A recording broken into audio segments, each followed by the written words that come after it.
أعوذ بالله من الشيطان الرجيم.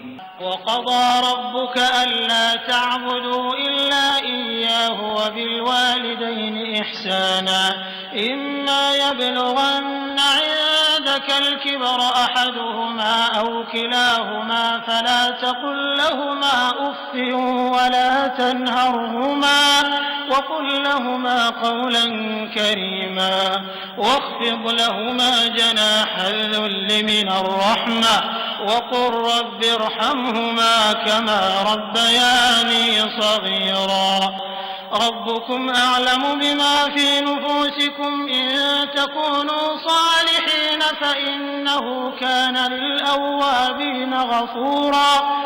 الحمد لله الذي تفرد بالخلق والتدبير والإنعام والجود والكرم على العباد، وأشهد أن لا إله إلا الله وحده لا شريك له، وأشهد أن سيدنا ونبينا وعظيمنا وحبيبنا محمدا رسول الله صلى الله عليه وسلم. يقول الله سبحانه وتعالى بعد أعوذ بالله من الشيطان الرجيم: وقضى ربك ألا تعبدوا إلا إياه وبالوالدين إحسانا إما يبلغن عندك الكبر أحدهما أو كلاهما فلا تقل لهما أف ولا تنهرهما وقل لهما قولا كريما واغفر لهما جناح ذل من الرحمة وقل ربي ارحمهما كما ربياني صغيرا ربكم أعلم بما في نفوسكم إن تكونوا صالحين فإنه كان للأوابين غفورا. الحمد لله. On remercie Allah pour les bienfaits de l'islam. On parle de quoi dans ce sujet? Ce qui est le droit et des devoirs entre le parent et les enfants. Allah subhanahu wa ta'ala nous dit dans le Coran, Allah il a parlé après lui de nos parents 3 fois dans le Coran. Et un homme venant interroger le prophète Mohammed sallallahu alayhi wa sallam de lui demander: Ya Rasulallah, conseille-moi qui que je dois me comporter plus avec lui que tout le monde. Il a dit ta mère jusqu'à 3 fois, 4e fois il a dit ton père, et puis après ceux qui sont proches dans la famille. Donc ça c'est des choses. Aujourd'hui, nous les enfants, on est malheureux. L'enfant béni, c'est qui? Un enfant béni, il est aimé par Allah, il est aimé par les gens, et cette personne, il ne rentre jamais dans un problème s'il ne s'en sort pas. Ça, c'est l'enfant béni. Donc, l'enfant béni, comment on peut devenir un enfant béni? On ne deviendra jamais un enfant béni si on n'obéit pas à Allah, son prophète, et à nos pères et à nos mères. Mais aujourd'hui, nous, on n'arrive pas à réussir dans le mariage. On n'arrive pas à réussir dans le travail. On n'arrive pas à réussir dans les études. Dans chaque chose qu'on rentre dedans, on sort avec une perte. Pourquoi les enfants, les filles et les garçons, ils sont autant malheureux aujourd'hui? La cause, elle vient d'où? La cause, elle vient de qui? La cause, elle vient des enfants. Mais quand Allah dit, Allah il a jugé qu'on lui adore sans lui associer quelque chose d'autre. Et d'obéir aux 2 parents, le papa et la mère. Mais aujourd'hui, nous on est comment avec nos parents? Allah il dit, peut-être l'un de tes parents, il peut avoir l'âge de la vieillesse, ou bien tous les 2, ils peuvent être vieux auprès de toi. Mais en ce moment-là, c'est là que tu vas payer ce qu'ils t'ont fait quand toi tu étais petit. Parce que quand les parents ils deviennent vieux et ils sont devenus à l'âge de la faiblesse, comme nous, on était enfants, on ne pouvait rien faire. C'était la maman qui s'occupe des couches, de nous faire tout ce qu'on veut, de nous laver. On peut faire pipi sur nous, on n'arrive pas à se nettoyer. On peut faire toutes les saletés, mais jamais la maman ait dit, l'odeur ça pue. C'était des parfums pour elle. Des fois, on peut salir le lit. C'est la maman qui dort dans la saleté et dans l'eau. Toi, elle te met sur sa poitrine au chaud. Toi, tu dors. Elle souffre dans l'eau. Mais elle ne dit jamais quelque chose. Mais voilà, cette maman et le papa qui s'est levé pour aller travailler, qui t'achète du lait et des couches et des chaussures et des vêtements. Et comment aujourd'hui, voilà comment nous, on le remercie. Quand le papa il parle, et le daron avec sa tête, il ne connaît rien, c'est un blédard. Ça c'est un. Ou bien la daronne, elle croit qu'elle est belle, hein. Il se croit beau, lui. Il ne se voit pas. Mais aujourd'hui, quand la maman elle parle, ou bien le papa il parle, vas-y, vas-y, vas-y, vas-y, vas-y. Est-ce que c'est comme ça que nous, on doit se comporter avec nos parents? Malheur à toi qui parles comme ça à ta mère et à ton père. Malheur à toi. Un enfant béni, Abu Hurairah radiyallahu anhu, il a vu un garçon, un jour, il marchait avec son père. Il a dit, oh garçon, viens là. Quand le garçon, il est venu, il a dit, tu marches avec? Il a dit, c'est mon père. Il a dit, je te conseille, quand tu marches avec lui, ne marche pas devant, ni à sa droite, ni à sa gauche, marche toujours derrière. Et quand vous rentrez dans un endroit, il ne faut pas t'asseoir s'il ne t'autorise pas. Quand il y a une parole, s'il ne t'ordonne pas de mettre ta bouche dans cette parole, ne parle pas dedans. Est-ce qu'aujourd'hui, nous, on est comme ça? Malheur à nous aujourd'hui. Wallahi, malheur à nous aujourd'hui. Regarde, quand ton père il parle, ou bien la mère il parle, c'est la porte qu'on claque. Comme le français dit dans le dicton, la roue ça tourne. Fais tout ce que tu as à faire. Tu vas te marier un jour. La fille qui ne respecte pas le parent, vous savez qu'est-ce qu'Allah va la payer? Un mari pourri. Un mari, il est méchant. Elle, la manière qu'elle veut qu'elle soit, Allah va la faire marier avec un mari de contraire. Tout est paradoxal. Rien qui marche. Donc là, Allah subhanahu wa ta'ala, il va faire ce mari-là, il va la torturer, que de la faire souffrir, mais elle ne peut pas sortir dans ce mariage. Elle ne peut pas sortir dans ce mariage, elle ne peut pas se débarrasser, ça c'est ta paye. Ce que tu cultives, c'est ça que tu récoltes. Comme on dit, si tu empruntes le chemin de je m'en fous, tu te retrouveras au village de si je savais. Donc ça, c'est des choses, il faudra qu'on fasse attention. Aujourd'hui, nous les enfants, Allah dit « Wala tanharuhuma, wala tanharuhuma, wala taqul lahuma uffin » Allah dit quoi? « Wala tanharuhuma » ce qui veut dire ne t'énerve pas quand tu parles avec le parent, ne serre même pas le visage, ne le réponds pas mal. وَقُلْ لَهُمَا قَوْلًا كَرِيمًا et que tu dis que de bonnes paroles à tes parents. Ton père et ta mère, ils te parlent. Allah dit, off. Même de dire off, tu es en danger. Allah dit, وَلَا تَقُلْ لَهُمَا off. Il ne dit pas, oh, off. Daron aussi, elle a commencé encore. Elle est bouchée, qu'on n'a rien, elle est bouchée. Elle ne comprend pas. Tu dis, mais elle est bouchée. Donc, quand son père, il parle, il est bouché. Ah, le daron, il a commencé, va parler avec ton daron un peu, là, va lui calmer. Le prophète, sallallahu alayhi wa sallam, il a dit, un enfant est maudit, celui qui maudit ses deux parents. Les sahaba, ils ont dit, comment quelqu'un peut maudire ses deux parents? Il a dit, tu insultes le papa à quelqu'un, il insulte ton père en même temps et il rajoute ta mère. Aujourd'hui, rentre dans le bus ou bien dans le train. et que t'entends les garçons et les filles comment ils sont en train de se vanner entre eux, le papa et le maman, jusqu'à y en a qui dit et l'autre jour j'ai vu ton père avec un El Capone, il sort avec une fille, ou bien etc. Et je le vis qu'il est en train de danser en boîte de nuit. Ça c'est des choses des enfants de musulmans qui disent ça dans le bus et dans le train. Ou bien ils sont en train de s'insulter entre eux. Le papa et le maman. Cet enfant il est maudit auprès d'Allah.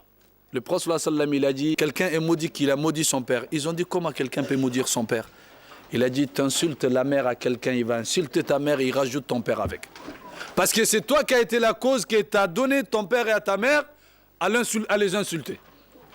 Le respect, quand le parent il parle, on le regarde même pas de travers. Et des fois il parle, la musique, le son, on l'augmente.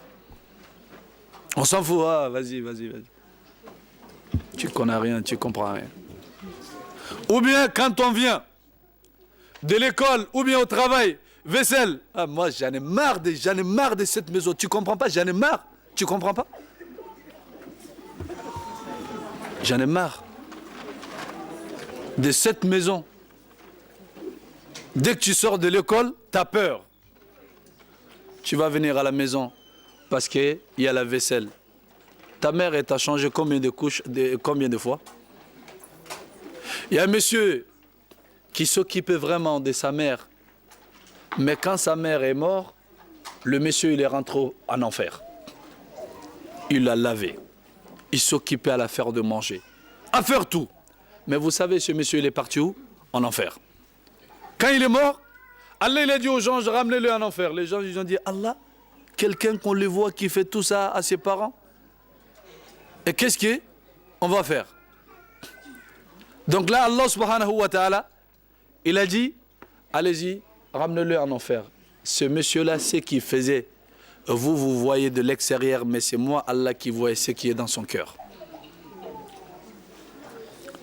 Le monsieur, chaque fois qu'il s'occupait de sa mère, il dit quoi? Il dit, Allah, je suis fatigué, prends l'âme de ma mère, comme ça je me repose.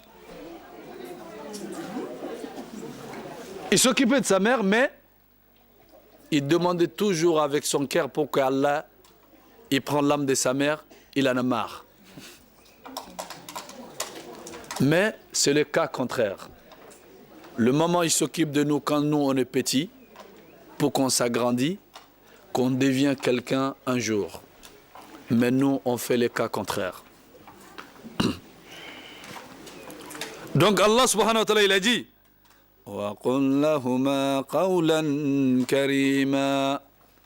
il faut leur parler d'une bonne parole et de la souplesse. Je vais vous donner une histoire. Cette histoire, ça a été raconté par les prophètes sallallahu alayhi wa sallam. Toutes les histoires qui ont été racontées par quelqu'un d'autre, on peut s'en douter. Mais c'est une histoire véridique qui est racontée par les prophètes. Vous savez qu'ils ne parlent pas par le fait des passions. Le prophète sallallahu alayhi wa sallam, il a dit à Omar ibn al-Khattab radiyallahu anhu, il y a un homme qui est au Yémen qui s'appelle Ouwaisul Qarni.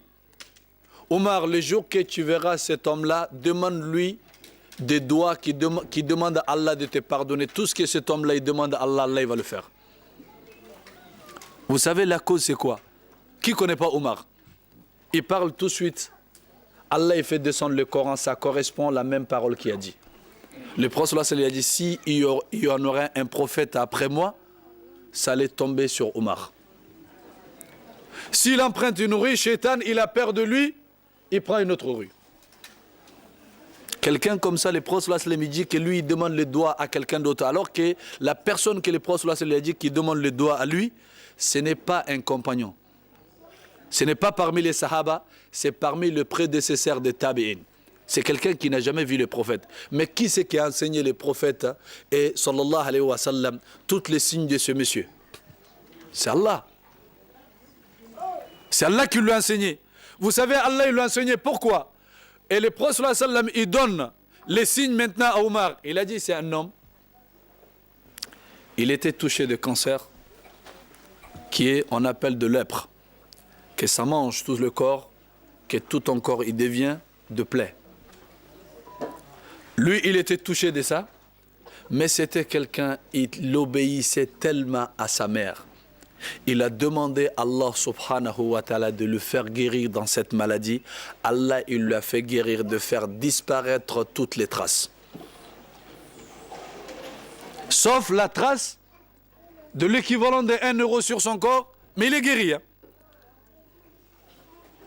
Mais, Omar ibn Khattab, le prophète, il a dit, quand tu le vois, tu le demandes, qu'il demande à Allah de te faire doigt pour te pardonner. Quand Omar il l'a vu, il est venu le voir, il a dit, c'est le prophète qui m'a dit, c'est toi comme ça, c'est toi comme ça. Il a dit oui.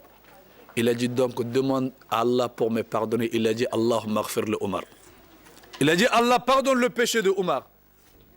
Comment une personne peut arriver autant de degrés?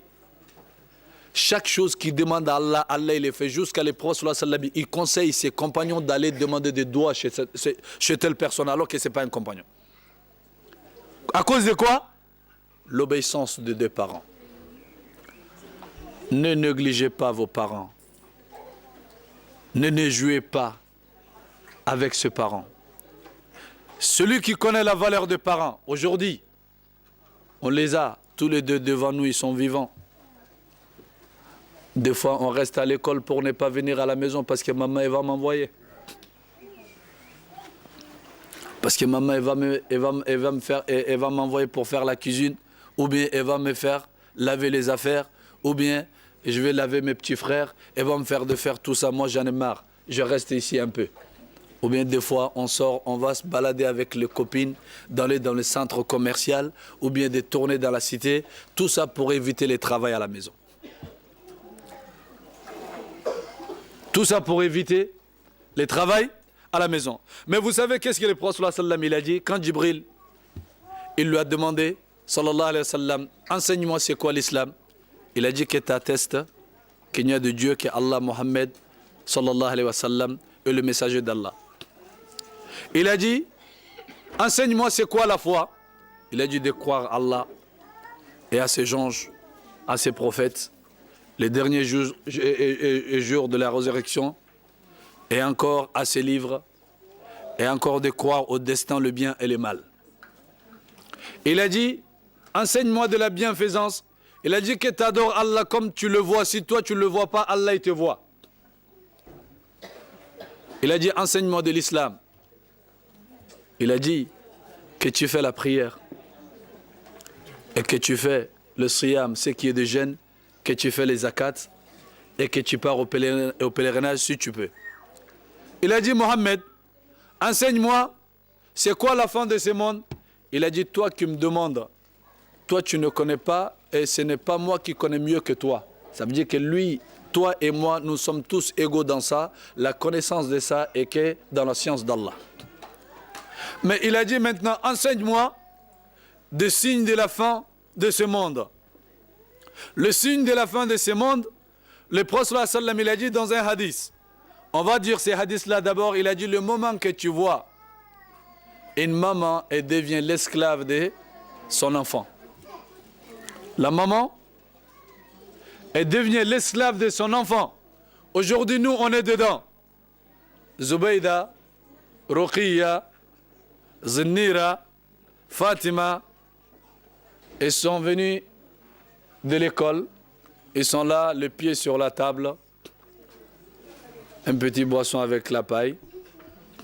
On regarde la télé, soit Secret Story, ou bien soit le destin de Lisa, ou bien section criminelle, ou bien autre chose. Là maintenant on le boit. Et Zubayda ou Fatma, maman jusqu'à présent les yeux ils sont pas encore bons? Mais fais vite hein, maman, moi j'ai faim. La hawla wa la quwwata illa billah. C'est la mère qui est dans la cuisine. Elle est là, bien posée à la télé. Maman fais vite hein, moi j'ai faim hein. Ou bien vous n'êtes pas encore parti acheter le pain? Eh bien maman, je t'en prie, va acheter le pain aujourd'hui, moi aussi je suis fatigué. La hawla wa la quwwata illa billah. Subhanallah. Là maintenant, c'est que les prophètes sallallahu alayhi wa sallam il dit, on le vit maintenant aujourd'hui. Les mamans, elles sont l'esclave de leurs enfants. La maman, elle a peur de dire à sa fille, elle a peur de dire à sa fille de se marier. Il faut qu'elle parle à sa copine. Sinon, elle-même, elle n'ose pas de parler à sa fille pour se marier. Ni à son fils. Parce qu'ils ont peur de dès que Dieu... La maman, elle dit quoi? Sourounia qui est mariée, regardez.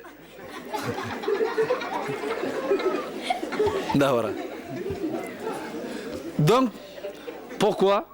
Parce qu'aujourd'hui, les parents, ils ont peur de nous. Ça, c'est pas un bon comportement pour nous. C'est pas des bons signes pour nous. Le prophète sallallahu alayhi wa sallam l'a dit, parmi le signe de la fin du temps, qu'on respecte quelqu'un pour que son mal il ne touche pas, alors que c'est un malfaiteur. Alors que le malfaiteur, on n'a pas le droit de le respecter. Mais tu es obligé de le respecter pour que son mal il ne te touche pas. Les enfants, ils dorment. La maman, elle va sortir, elle va acheter la baguette, elle va venir, elle va faire les œufs, elle va faire mayonnaise, elle va faire tous les cafés. Là, maintenant, on va venir pour le réveiller. Maman, tu vois pas, il est quelle heure là? Il est quelle heure là? Il est 8 heures. Mais respectez les gens un peu. Tu rentres dans ma chambre même sans toquer. Regarde, il est quelle heure? C'est pas l'heure que moi je vais me réveiller. Même si tu veux le manger, mets-le dans le micro-ondes à 10 heures, je me réveille. Vous aussi, vous comprenez rien. Nous, on travaille, nous. Hein. Elle parle avec qui? C'est avec sa mère qu'elle l'a mis au monde. C'est avec sa mère qu'elle l'a mis au monde.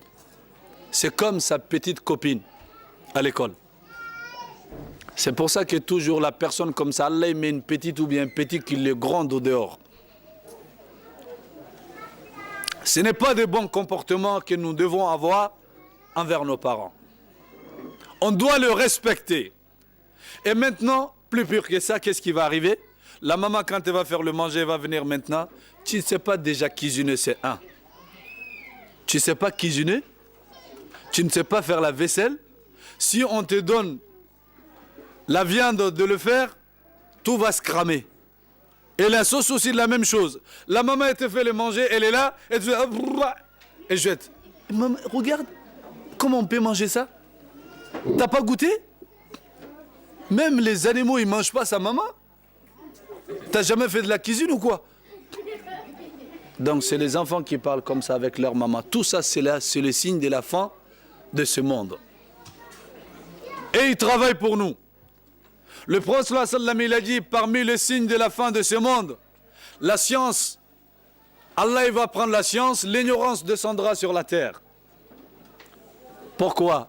Le prophète sallallahu alayhi wa sallam, il a dit, cela ne veut pas dire qu'Allah il va enlever la science dans la poitrine des savants, mais la science partira avec la mort des savants. Le moment que les savants ils sont vivants, les gens ils vont pas aller chercher l'enseignement chez le savant pour prendre les enseignements. Et il reste, et sans prendre des enseignements, les savants, ils vont mourir maintenant. Il reste que des ignorants sur terre. Et même, ils sont égarés, ils vont égarer des autres personnes avec eux. Et même, ils sont égarés, ils vont égarer les autres personnes. Maintenant, si on voit aujourd'hui, combien de choses que les gens ils disent que c'est haram alors que c'est halal? Combien de choses que les gens ils disent que c'est halal alors que c'est haram? Il faut faire attention. Ce qui est des paroles de halal et de haram, ça c'est la place de Dieu. Si tu n'as pas la science dedans, le prophète sallallahu alayhi wa sallam a dit, celui qui se permet à mentir sur moi par exprès, il lui prépare une place en enfer. Ça c'est celui qui ment sur le prophète de dire que le prophète il a dit comme ça alors que toi-même tu sais c'est faux. T'es foutu hein. Et si pour le prophète est comme ça, qu'est-ce que tu parles si tu dis Allah il a dit? Si c'est faux. Il a dit, de boire l'alcool, ça va être beaucoup. Ça, c'est le signe de la fin de dunya. Aujourd'hui, l'alcool, on la boit de toutes les manières. Même les enfants musulmans, c'est devenu encore plus pur que le mécréant. Jusqu'à on dit, l'abus de l'alcool, c'est dangereux pour la santé, mais avec modération. Quelque chose qui est danger avec la santé, quelle modération? Quelle modération? Donc il a dit, la fornication et l'adultère, ça va devenir comme halal. Ce qui veut dire les gens, ils ne sont pas mariés, donc là on fait les péchés, on n'a même plus peur. On n'a pas peur quand on fait des péchés, parce que pour nous, on croit que c'est halal. Ça, c'est des choses que Allah subhanahu wa ta'ala, il n'aime pas. Il a dit, un jour va venir, tu trouves 50 femmes courir derrière un seul homme. Tellement, ces jours-là, il n'y en aura pas beaucoup d'hommes. Aujourd'hui, les femmes, elles sont plus que les hommes. Les femmes, elles sont plus que les hommes. Là, le parent, où est le respect, où est le tour des parents que nous, on les remercie de ce qu'ils ont fait pour nous. On les insulte, on les maudit, on les parle mal, on n'est jamais content auprès d'eux. Le prophète sallallahu alayhi wa sallam, il a dit malheur à quelqu'un qui n'a pas obéi à ses parents et l'obéissance que ça va le faire rentrer au paradis jusqu'à le parent il est mort, cette personne ne rentrera pas au paradis. Le prophète sallallahu alayhi wa sallam, il a dit le paradis était en dessous des pieds de vos mamans. Cela ne veut pas dire tu vas venir maman, enlève ta tête, enlève ton pied, je vais regarder le paradis. Ça c'est une parole métaphorique. Ça c'est des paroles métaphores que les prophètes sallallahu alayhi wa sallam il utilise. Cela veut dire quoi? Pour qu'un enfant il ait accès au paradis, il doit s'obéir à sa mère qui se met par terre, que sa mère elle marche au-dessus de lui. Est-ce que nous on est comme ça? Nous on n'est pas comme ça. Donc ils ont dit dans le hadith que le prophète sallallahu alayhi wa sallam il a dit à l'homme, ta mère, ta mère, ta mère, 3 fois, 4e fois qu'il a dit, et ton père. Et cela veut dire quoi? Ils ont dit les 3 choses que la maman elle le fait. Quand la maman elle est enceinte, le vomissement, mal de ventre, elle n'arrive pas à dormir, les coups de pied que les bébés y donnent, beaucoup de choses, et des petites maladies. La maman elle supporte tout ça. Et quand cela ça va finir, les douleurs de l'accouchement, celle-là aussi va venir. Et tout ça, c'est des problèmes. La maman, elle va supporter tout ça. Et troisièmement, c'est elle qui va s'occuper de cet enfant. Si l'enfant il est heureux, la mère elle est heureuse, elle dort bien. Si l'enfant il n'est pas bon, il n'est pas bien, il est malade, tu trouves que la mère elle dort pas la nuit. Mais tu trouves le père il est là. Demain je travaille. Si ça devient chaud, et va avec ton enfant dans le salon, je travaille demain. Mais la maman, tu trouves, même si elle se réveille à 4 heures du matin, wallahi, elle est au-dessus de son enfant, elle ne dort pas. Mais pourtant, le plus malheureux dans cette histoire, c'est qui? Le pot cassé, elle est sur la tête de nos mamans aujourd'hui. C'est ce maman qu'on ne le respecte pas. Oh Bintou, oh Youssouf, toi pourquoi tu n'écoutes pas ta mère? Beaucoup de filles aujourd'hui qui tombent dans l'accident avec les hommes d'avoir des enfants hors mariage, tout cela était à cause parce qu'elle n'a pas écouté sa mère. Beaucoup de garçons aujourd'hui, ils se trouvent en prison. À cause de quoi?